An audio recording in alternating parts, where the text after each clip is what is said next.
Over the past 6,000 years, our planet has played host to many great civilizations, some which we often think will go on forever.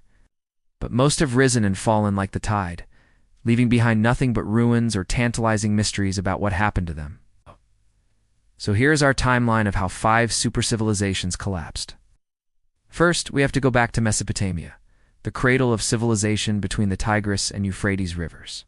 This Bronze Age civilization reached its peak between 2500 and 1900 BCE, featuring advanced urban planning, standardized weights and measures, and possibly the world's first grid plan. They were named after King Minos, who, according to Greek legend, ruled over a glorious kingdom that housed the infamous labyrinth. However, around 1450 BCE, this flourishing Bronze Age society abruptly ended. Emerging in the Mediterranean around 753 BCE, the Roman civilization grew steadily throughout the next few centuries, developing republican institutions, conquering Italy, and then marching across Europe, North Africa, and Western Asia. At its peak, in the 2nd century CE, the Roman Empire stretched from Britain to Iraq and covered more than 4 million square kilometers. However, the empire's vast size and diversity became its Achilles heel. Between the 9th and 15th centuries, they built great temple cities, the largest of which was Angkor, located in present-day Cambodia. But around 1431, the city was abandoned, and the empire fell into decline. Several theories attempt to explain why, such as water management failures, climate shifts, and Siamese invasions. But ultimately, we don't know for sure. Internal corruption and economic collapse, combined with barbarian invasions and a bloated military bureaucracy, fragmented Rome over the course of the 3rd century. Each civilization faced environmental strain, inequality, warfare, and leadership failures. As we look to our own time, we would do well to heed these lessons. By 476 CE, Rome had fallen, giving way to medieval Europe. Thank you for watching, and I'll see you in the next one. Though it may have seemed like a sudden collapse, Rome had been on the decline for decades, so its fall came as no surprise. It was just a question of when. Their demise is famously linked to the volcanic eruption of Thera, also known as Santorini. After the Qin dynasty, it was the Han dynasty that really took off, lasting from 206 BCE to 220 CE and featuring many advances in science, technology, and art. Easter Island, also known as Rapa Nui, was settled by Polynesian voyagers sometime before 1200 CE. The settlers brought with them domesticated plants and animals, and over the next few centuries, they built enormous stone statues called moai, carved intricate petroglyphs into the rocks, and constructed an advanced society. But sometime around 1400, a breakdown in society known as the collapse occurred. While the exact cause is debated, most agree that overharvesting of trees for construction and fuel combined with isolation led to a breakdown in society and a loss of monumental capabilities. However, it too fell victim to internal strife. Corruption and peasant uprisings culminated in the Yellow Turban Rebellion in 184 CE, which nearly toppled the dynasty. While it was eventually put down, the empire was never the same. It split into 3 kingdoms and eventually fell apart completely, leading to centuries of warlordism and disunity. Located around 120 miles away, the eruption unleashed a massive amount of ash and pumice, burying Minoan settlements and disrupting their economy and agriculture. But while nature may have given them a helping hand, it was the invading Mycenaeans who delivered the killing blow, sacking the Minoan capital Knossos in 1450 BCE and establishing their own Mycenaean civilization across Greece. However, by 1900 BCE, all signs of cities, writing, and public works disappear from the archaeological record. It had actually been around since 2000 BCE, but it was during the Classic period, around 250 to 900 CE, that the Maya built their magnificent stepped pyramids, created an advanced calendar, and developed a sophisticated understanding of mathematics and astronomy.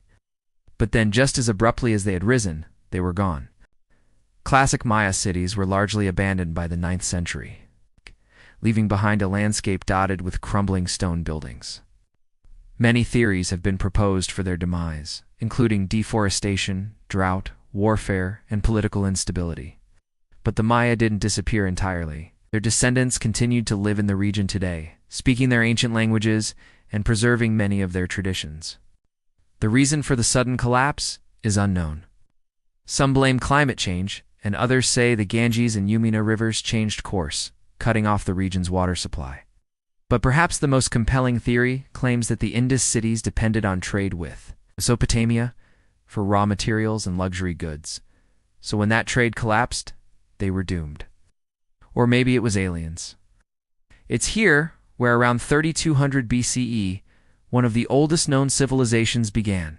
It arose around 3100 BCE and lasted over 3 millennia, falling to the Persians in 525 BCE, then being ruled by Alexander the Great and the Ptolemaic dynasty until Julius Caesar invaded in 48 BCE. Unlike Mesopotamia, Egypt wasn't so much conquered as it was worn down and eventually absorbed by outside powers, each adding to the melting pot of Egyptian culture. That said, there were some huge interruptions. For example, in 1648 BCE, a group of foreign kings called the Hyksos invaded and ruled over Egypt until the native pharaohs drove them out 100 years later. Then, in 671 BCE, Egypt was conquered by the Assyrians. Later, they were absorbed by the new Persian Empire under Cambyses II, then by Alexander the Great, and finally by Rome in 30 BCE. Throughout these changes, Egypt's unique identity was gradually eroded away, though it certainly left its mark on those who ruled it.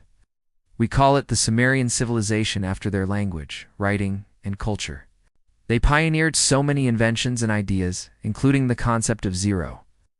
They also created the first known laws, codified by King Ur-Nammu of Uruk, and the first city-states, including Lagash, which went through its own rise and fall before being absorbed into Rumash. In fact, all Mesopotamian empires rose and fell like this, with each new power absorbing the previous ones.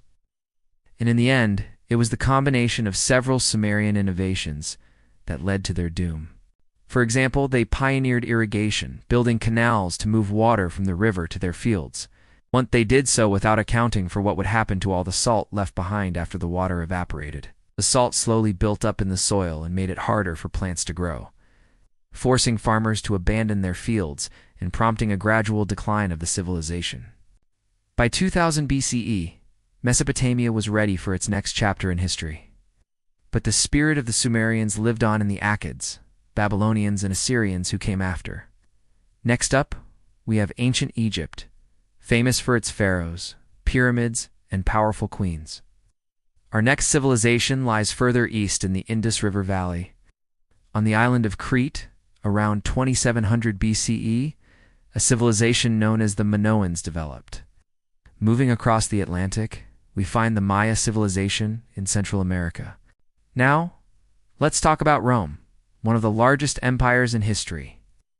After the collapse of Rome, China was home to one of the longest continuous civilizations in world history. In the middle of the Pacific Ocean, you'll find a small volcanic island that once hosted one of the most unusual civilizations in human history. Finally, we have the Khmer Empire in Southeast Asia. Looking at all these collapses, we see some common threads. If you enjoyed this video, check out this other one on screen right now.